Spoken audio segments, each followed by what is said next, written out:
tardes. El grupo está conformado por Luz Mari Sánchez, Marlene Celine González, Adriana Marcela Rodríguez y Ginesa Vitra Consorte. Somos estudiantes de la Normal Superior Nocaima. Hoy le vamos a hablar sobre la decodificación terciaria. La estructura semántica del objeto de la decodificación terciaria. Ya vimos en la decodificación primaria, en la cual se le da el concepto de la palabra, y la decodificación secundaria es donde se cambian las oraciones por pensamientos. Ahora vamos a descubrir la estructura semántica, los enlaces entre proposiciones principales para obtener una visión de la idea principal del autor, el verdadero significado de escribir, leer, es transferir conocimientos entre personas. En cambio, los niños usan negaciones o afirmaciones para comunicar los pensamientos. Con muy poca coordinación, no tienen orden ni secuencia. Por ejemplo, vi televisión, salimos a jugar con papá. Cada proposición sigue a otra, no poseen estructuras terciarias, solo secundarias, contrario a la mayoría de los textos que sí traen estructuras. Veamos. Las oraciones secundarias. Una de las características del lenguaje oral y escrito es la redundancia. Con ella se amplía el número de términos de una oración. El que las utilicemos puede ser por ocultar la idea principal o porque se destaca de la misma. En la lengua oral o escrita existen frases de apoyos. Estas se presentan mucho en los textos extensos, ensayos, libros, con muchas frases secundarias.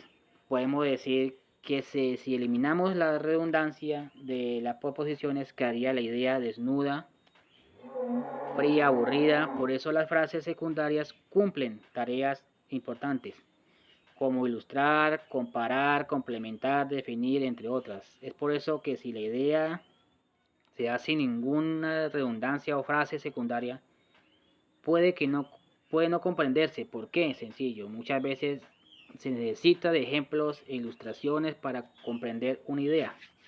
Durante la lectura terciaria, el lector debe descubrir las proposiciones esenciales.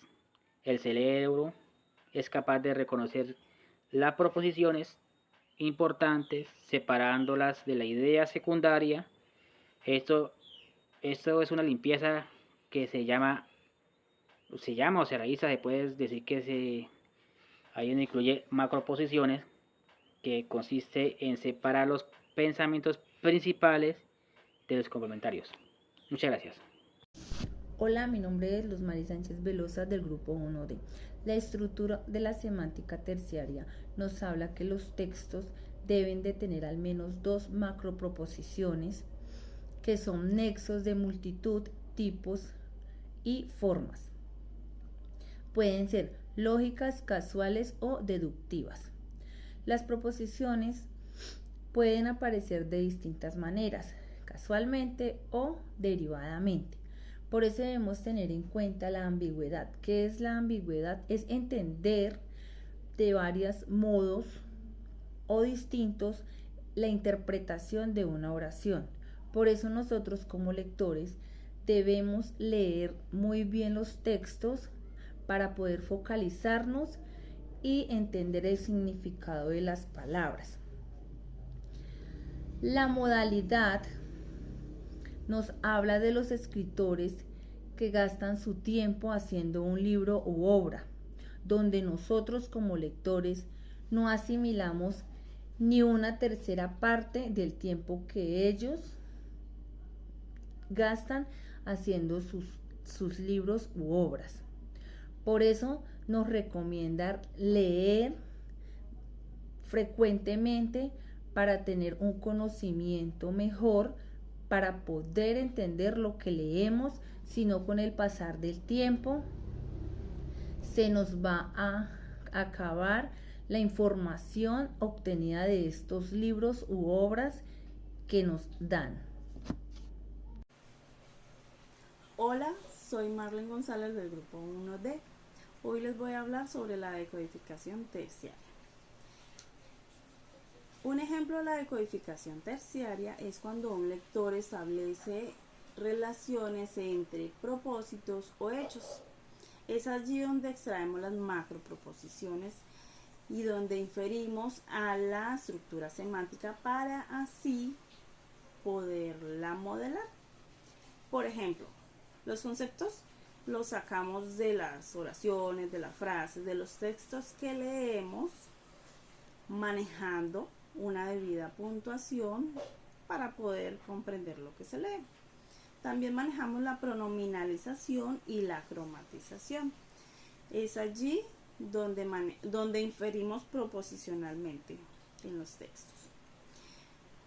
En los mecanismos de la decodificación terciaria es donde transformamos los conceptos con las palabras asociadas, como por ejemplo, en la decodificación primaria es donde damos inicio de comprender lo que se está leyendo en un texto, mientras que en la decodificación terciaria es donde se finaliza al comprender lo que un texto nos quiere expresar cuando leemos ese texto.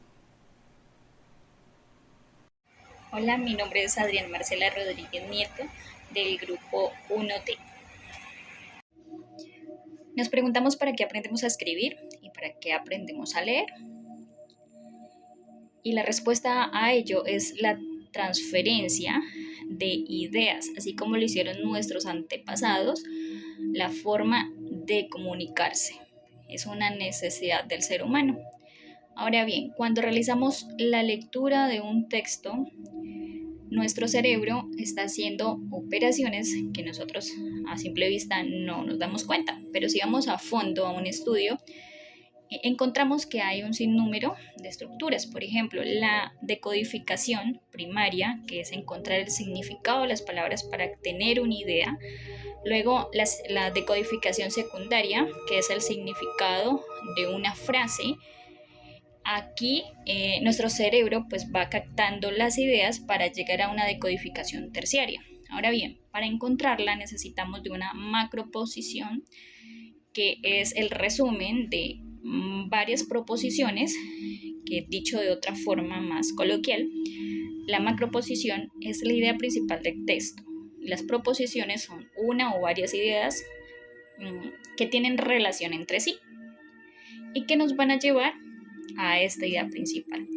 Ahora bien, ¿por qué sencillamente el autor de un libro no dice a ciencia cierta el punto al que se quiere referir? Pues resulta que lo importante de la lectura es llevar a que el lector desarrolle su pensamiento crítico y que saque sus propias conclusiones.